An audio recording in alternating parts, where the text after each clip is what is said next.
Polisi menangkap 2 orang guru di sebuah pesantren di Canduang Agam, Sumatera Barat karena melakukan tindakan asusila terhadap 40 orang santri. Kita ke informasi lainnya pemirsa, tidak mengingat usia, 5 orang wanita lanjut usia di Padang, Sumatera Barat digerebek polisi saat bermain judi. Kejaksaan Tinggi Sumatera Barat melakukan penahanan terhadap 7 tersangka kasus korupsi pengadaan alat praktik SMK di Dinas Pendidikan Sumatera Barat.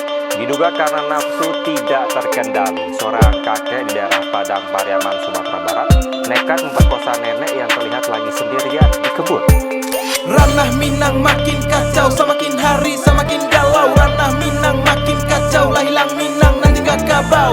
Kacau, balau, Allah makin kacau. Kacau, balau, lah hilang Minang nanti kakak bau. Ranah Minang makin kacau, semakin hari semakin galau. Ranah Minang makin kacau, tinggal kubangan nanjok kabau. Kacau, balau, Allah makin kacau.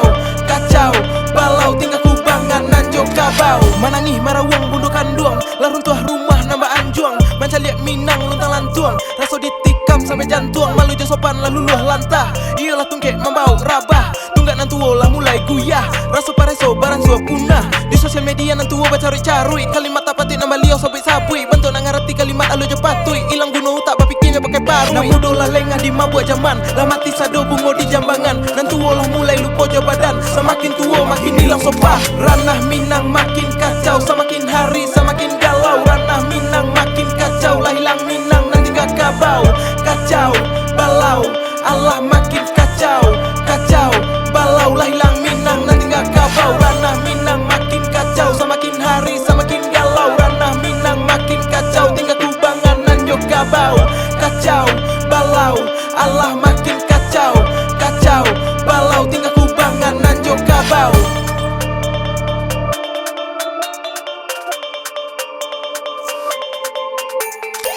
Lah habis tampek tu bagantuang, lulu lantah tampek balinduang. Manca liat perangai yang dongan duang, hobi baju di nak mencermin kemundukan duang. Mano ke mano nyo Minang kabau, lah hilang Minang nanti gak kabau. Oknum guru agamo sarupo kabau, muridnya santuang sabana kacau. Ada basan di sara indah lagi pepakai, sara basan di kita buloh dia mau badai. Labaran suapi urang nan jadi pandai, bong abah borong jadi bagadai. Nan jadi panutan banyak menyimpang, tungku tigo saja rang solat tumbang. Tak mencerminkan sifat urang Minang, lah bantu karo nan dirimbo gadang. Ranah Minang makin kacau, semakin hari semakin galau. Ranah Minang makin kacau, lah hilang Minang nanti kakak bau.